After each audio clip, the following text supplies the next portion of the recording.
Unrest పెరిగిపోతున్నది. కారణం ఏంటో తెలుస్తలేదు కానీ రోజుకొకళ్ళు రోజుకో తీరుగా వాళ్ళు వ్యవహరిస్తున్న తీరు చూస్తే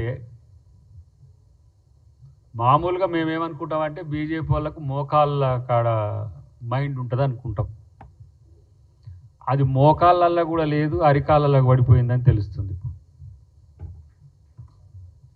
ఒక రోజున కిషన్ రెడ్డి అయితే, ఇంకో రోజున బండి సంజయ్ అయితే, మరొక రోజున ఈటెల రాజేందర్ అయితే, ఇంకో రోజున ఎన్విఎస్ఎస్ ప్రభాకర్ అవుతాడు.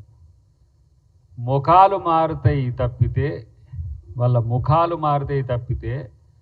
వాళ్ళ బుద్ధిలో మార్పు అయితే రాదు. ఎందుకు ఈ పరిస్థితిలో డిఎన్ఏ ఇట్లెందుకున్నది అని ఆలోచిస్తే వాళ్ళకు అబద్ధాలను ప్రచారం చేయడం అనేది ఒక తంతుగా మారిపోయింది. ఒక అబద్ధాన్ని పదే పదే పదే మాట్లాడితే నిజమవుతుంది అన్నట్టుగా ఏదైతే గోబెల్ వెనకటికి మంత్రి ఉండెనో, జర్మనీలో హిట్లర్ కార్డు ఉంటుండే ఆయన. ఈ నియంతలకే ఇట్లాంటి అబద్ధాల మీద ప్రేమ ఉంటుంది. మామూలుగా బీజేపీ వాళ్ళకి ఇప్పుడు ఎట్లా అబద్ధాల మీద ప్రచారం చేస్తారో అట్లా ఇలా ఎన్విఎస్ఎస్ ప్రభాకర్ గారు ఏమంటాడంటే, బీఆర్ఎస్కు కాంగ్రెస్కు డీల్ కుదిరింది జూన్ 2వ తారీఖునో లేకపోతే డిసెంబర్ 9వ తారీఖునో వాళ్ళిద్దరు కలిసిపోతారు. ఇంకా కొత్త జోక్ ఒకటి చెప్పిండు ఆయన, చాలా విచిత్రమైన జోక్. అది నవ్వుకోవడానికి కూడా చాలా కష్టంగా ఉంటుంది.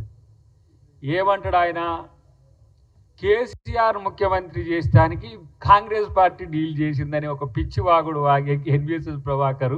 ఏ గ్రూప్ నాయన నువ్వు? ఎవరి వైపు ఉండేది? ఇప్పుడు కిషన్ రెడ్డి ఈటెల రాజేందర్, కిషన్ రెడ్డి ఈటెల రాజేందర్ కూడా కాదు, బీజేపీలో బండి సంజయ్ కిషన్ రెడ్డి వర్గాలు. బండి సంజయ్ ఆయన ఇప్పుడు మళ్ళా బీజేపీ అధ్యక్షుడు కావాలని ఆయన ఒర్లుతూనే ఉన్నాడు. ఇటువైపు ఈటెల రాజేందర్ తన యొక్క నైజానికి భిన్నంగా ముఖ్యమంత్రి గారి మీద మాట్లాడింది చూసిండ్రు కదా మీరు. ఇలా ఆ కల్చర్ మీరు బీప్లేస్తురు చేయబట్టి ఆ మాటలు అంటానికి మాకు ఇబ్బంది అవుతుంది. కానీ ఈటెల రాజేందర్ లాంటి వ్యక్తి లేదంటే ఒక నాయకుడు కేసీఆర్ ఎగ్జిట్ చేసి కేసీఆర్ తీసి పక్కన కొట్టిన రోజు కూడా మాట్లాడని మాటలు ఆయన అధ్యక్ష పదవి కొరకో లేదంటే ఆయన రాజకీయ మనుగడ కొరకో రేవంత్ రెడ్డి గారి మీద మాట్లాడతారు. ఇప్పుడు మా ప్రభాకర్ కూడా ఆయనకు పాపం గెలవలేదు, అది పక్కన పెడదాం. కానీ ఈ మాటలు ఎక్కడ నీకు ఎవరు చెప్పిండ్రో చెప్పు ప్రభాకర్. కాంగ్రెస్ మీద విషం జిమ్మడం తప్పితే నేను అంటున్నా, జూన్ 2 డిసెంబర్ 9 మనం చూద్దాం. జూన్ 2 అంటే ఇంకొక నెల రోజుల లోపే ఉంది. డిసెంబర్ 9 కూడా నీ కాలం లెక్క ప్రకారం చూస్తే ఒక 5-6 నెలలు ఉంటుంది.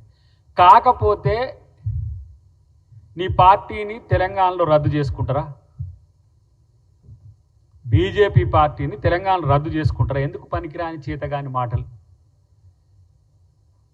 మీరు పెంచి ప్రోత్సహిస్తున్న ఆ ట్రోల్స్తోని వాట్సాప్ యూనివర్సిటీలతోనే తెలంగాణ ప్రజలు తెలుగు ప్రజలు కన్ఫ్యూజ్ అవుతున్నారు. మీ మాటలు విని పక్క రాష్ట్రాల ఉప ముఖ్యమంత్రులు కూడా అబద్ధాలను నిజమని నమ్మే స్థితికి వచ్చింది. పక్కోని కూడా జరగొట్టే దరిద్రులు మీరు.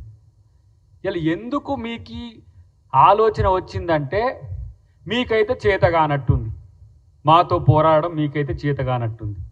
నేను గతంలోనే చెప్పిన, మీ డిఎన్ఏకి అంటే బీజేపీ డిఎన్ఏకి బీఆర్ఎస్ డిఎన్ఏకు పోలికలు ఉన్నాయి. మీరు వాళ్ళు ఒకటే అని ప్రజలు నమ్మే మిమ్మల్ని పాతాళంలోకి తొక్కిండ్రు. మీకు వాళ్ళు సంబంధాలు కాళేశ్వరం నుంచి మొదలు పెడితే ప్రతి పథకంలో ఉన్నది, ప్రతి అవినీతిలో మీ పాత్ర ఉన్నది. ఏ ఒక్క బిల్లుకు కూడా మీ వాళ్ళు వ్యతిరేకించలేదు, వాళ్ళు వ్యతిరేకించలేదు. బీఆర్ఎస్ ఏ ఒక్క ఏమంటారు దాన్ని యాక్ట్లకు కూడా, నల్ల చట్టాలు కావచ్చు లేకపోతే ప్రతి రాష్ట్రపతి ఎన్నికలు కావచ్చు, అసలు బీజేపీకి బీఆర్ఎస్ అంటుగొమ్మలాగా ఉన్నదని పదే పదే చెప్పింది, ప్రజలు నమ్మిండ్రు. ఇప్పుడు కాంగ్రెస్కు బీఆర్ఎస్ని అంటగట్టాలని చూస్తున్న మీకు నిజాయితీగా నీకు దమ్ముంటే ఇది ఎవరి మధ్యన డీల్ జరిగింది అనే విషయం, డీల్ ఓకే అన్నావు కదా, ఎక్కడ జరిగిందో చెప్పే ప్రయత్నం చెయ్యి. గిట్లనే గతంలో కూడా ఒక కారు కూత కూసి అంతా ఏమైందో నీకు తెలుసు. ఇప్పుడు నేను అంటున్నా, గతంలో కూడా నేను ఛాలెంజ్ చేసిన, ఈరోజు మీరన్న మాటల్లో అబద్ధం అనేది లేకుంటే మీరు ఆ వివరాలు ఎవరితో జరిగినో బయటపెట్టి బట్టగాల్చి మీదేస్తే ఈరోజు పరిస్థితి ఎట్లా ఉంటుందో గమనించుకోండి. ఎందుకంటే కొంచెం ఎమ్మెల్సీ అయినాక కొంచెం ఈ పదాలు కొంచెం పొదుపుగా వాడమనే విజ్ఞప్తులు వస్తున్నాయి కాబట్టి మేము మాట్లాడతలేము. కానీ ఇలాంటి సిగ్గుమాలిన చర్యలకు మీకు ఎందుకు దిగజారుతున్నారో మీ బీజేపీ వాళ్ళు చెప్పాల్సిన అవసరం ఉంది. అబద్ధాలు ఒక ఎత్తు అయితే, నేనంటున్న బీజేపీ కాంగ్రెస్ మీద చేసిన కామెంట్స్కు కమిట్మెంట్ ఎవరు తీసుకుంటారో నేనే చెప్పండి. నేను అడుగుతున్న మిమ్మల్ని కిషన్ రెడ్డి అనిపించిందా, బండి సంజయ్ అనిపించిందా? మీరే అన్నారా, ఏ ఆధారంతో అన్నారనేది ఒకటి గుర్తుపెట్టుకో. రేవంత్ రెడ్డి గారు ముఖ్యమంత్రిగా ఈ టర్మే కాదు, నెక్స్ట్ టర్మ్ కూడా వచ్చే అవకాశాలు ఉన్నాయని రేవంత్ రెడ్డి గారి మీద బీజేపీ బీఆర్ఎస్ పార్టీ టార్గెటెడ్గా చేస్తున్నారు. మీరు చేస్తున్న దాంట్లో ఏమైనా తేడా ఉందా మీ కామెంట్లలో?